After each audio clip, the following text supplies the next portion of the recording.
The company that invented the technology behind the AI revolution almost lost everything. They watched their own researchers walk out the door, saw a rival launch their idea 2 years after they buried it, and spent millions of dollars telling people to eat rocks.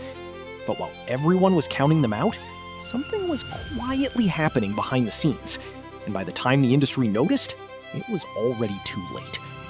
This is the story of how Google built the future, threw it away, and then took it back. By 2014, Google had done something no company had ever pulled off. They had gathered the most concentrated group of AI talent the tech world had ever seen, all under one roof. The future founders of OpenAI and Anthropic were inside that building. DeepMind, a London lab founded by a former chess prodigy named Demis Hassabis, had just been acquired for around $500 million. And sitting quietly in the middle of all of it was an engineer named Noam Shazir, someone who had been working on AI at Google for over a decade and believed more than almost anyone in where it was all heading. 2 separate AI labs, unlimited resources, the smartest people in the field. Google had everything it needed to dominate the next era of technology before anyone else even knew the era was coming. But having the best team in the world means nothing if you refuse to let them build. On June 12, 2017, 8 of Google's researchers published a 15-page paper. They called it "Attention is All You Need," a quiet nod to a Beatles song. Inside was an architecture they named the Transformer, a word one of the authors chose simply because he liked how it sounded. What it described would become the single most important technical breakthrough in the history of artificial intelligence. Before the Transformer, AI models processed language one word at a time, moving through sentences in sequence, like reading one letter at a time. The Transformer scrapped that entirely. It let models look at entire sentences at once, processing everything in parallel. Faster, more scalable, and more powerful by an order of magnitude. As of 2026, that paper has been cited over 240,000 times. It is one of the most referenced documents of the 21st century. Google published it openly, the way they did with most research, and then did absolutely nothing with it. One of the co-authors later put it simply: Google doesn't move unless it's a billion-dollar business.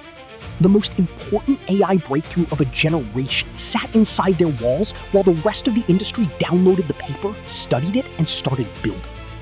What came next was the real damage. Between 2017 and 2023, every single one of the 8 authors of the Transformer paper left Google. All 8. 7 of them went on to found their own companies, collectively raising over $1 billion. Ilya Sutskever co-founded OpenAI. Dario Amodi joined him and later broke off to start Anthropic. The talent pipeline Google had spent years carefully assembling was draining out one resignation at a time, and the company barely flinched. Think about what that actually means. Google didn't just invent the foundation of modern AI.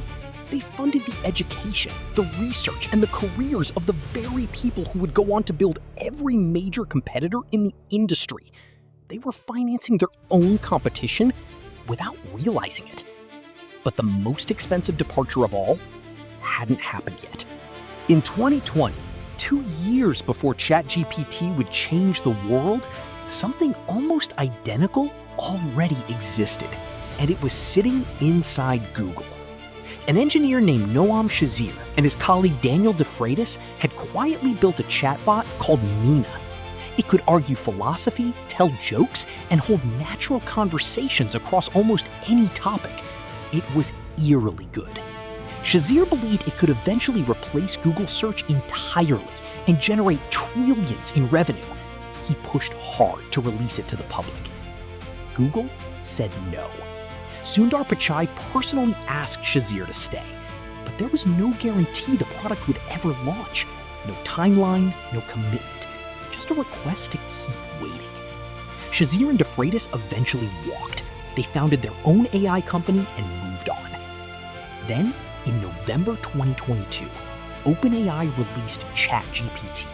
It hit 100 million users in 2 months, the fastest any consumer product had ever scaled in history. The concept was nearly identical to what Shazir had built and been told to shelve. The architecture powering it was the Transformer, the one invented by Google's own researchers. Google had the technology, they had the talent, they had a working prototype years ahead of everyone else. They left all of it on the table. And what happened next only made everything worse. 3 weeks after ChatGPT launched, Google's leadership declared a company-wide code red. It was a level of internal panic the company hadn't seen in years. Sundar Pichai pulled teams from research, trust, and safety and redirected them entirely toward AI. Larry Page and Sergey Brin, who hadn't been involved in daily operations since 2019, were suddenly back in executive meetings, approving prototypes and pitching ideas. Meanwhile, Microsoft moved faster. In February 2023, they unveiled an AI-powered version of Bing built on OpenAI's technology. Instead of links, it answered questions in full sentences, planned trips, and held conversations. Satya Nadella called Google the 800-pound gorilla and told the press he wanted the world to know we made them dance. Google's response came that same week, a conversational AI chatbot called Bard. To introduce it, the company posted a single promotional tweet showing Bard answering a question about the James Webb Space Telescope. Within hours, users fact-checked the response and found a factual error in the answer. The kind of basic mistake that made people genuinely question whether Google's AI could be trusted with anything. The next morning, investors gave their verdict. Alphabet stock dropped 7.7%, wiping out $100 billion in market value. From one tweet, before Bard had even launched to the public. It didn't stop there. When Google rebranded Bard to Gemini and rolled out an AI image generator, users asked it to create a 1943 German soldier and received back. In April 2023, 2 months after the Bard collapse, Sundar Pichai made a decision that would change everything. He merged Google Brain and DeepMind into a single unit called Google DeepMind and put Demis Hassabis in charge of all of it. For years, the two labs had operated in completely separate worlds. DeepMind published groundbreaking research, but it never shipped a consumer product. Google Brain built tools for Google's products, but rarely collaborated with DeepMind. They were competing for the same talent and resources while building parallel versions of the same technology. The merger ended all of that overnight. Hassabis restructured the team around a single goal. Every model they built had to be deployable directly into the products that billions of people already used every day. He ran it the way Robert Oppenheimer ran the Manhattan Project. Assign the team to grand challenges, flood resources into whatever works, and cut everything that doesn't. Speed was the only metric that mattered. 8 months after the merger, Google DeepMind released Gemini 1. It was the first model built by a fully unified team, designed from the ground up to handle text, images, audio, and video together in a single system. Competitive with GPT-4, but still behind in key areas. Then came Gemini 1.5, with a context window large enough to process an hour of video or an entire software codebase in a single prompt. No other model could do that. Then, in August 2024, Google paid $2.7 billion in a licensing deal. Not for a product, not for a platform, for a person. Noam Shazir, the engineer whose chatbot Google buried in 2020, the man Sundar Pichai personally asked to stay and then gave nothing to, came back. He returned as the technical lead on Gemini and brought roughly 30 researchers with him. The chatbot that could have launched in 2020 and potentially prevented everything that followed had now cost Google $2.7 billion to recover. The opportunity they passed on didn't disappear. It just got more expensive. With Shazir back, the pace accelerated immediately. In March 2025, Google released Gemini 2.5 Pro, its first model with built-in reasoning capabilities. On LM Arena, the public leaderboard where users blindly compare AI models against each other, it debuted straight to #1. But Google wasn't done. Not even close. On November 18th, 2025, Google released Gemini 3, and the AI industry has not been the same since. On the LM Arena leaderboard, Gemini 3 became the first model in history to break 1500 ELO on the humanities last exam, a benchmark specifically designed to test PhD-level reasoning across the hardest questions in science, math, and logic. It didn't just edge past the competition. It outscored GPT-5, Claude, and Grok, and set the highest score ever recorded, by a significant margin. Google deployed it across Search, Gmail, Android, and YouTube on the same day, the first time in the company's history that a model had rolled out across the entire ecosystem at once. The reaction from the industry was swift.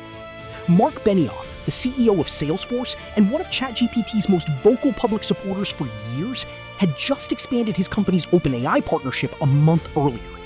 After spending 2 hours with Gemini 3, he publicly announced he was switching. He called the difference between the two products insane.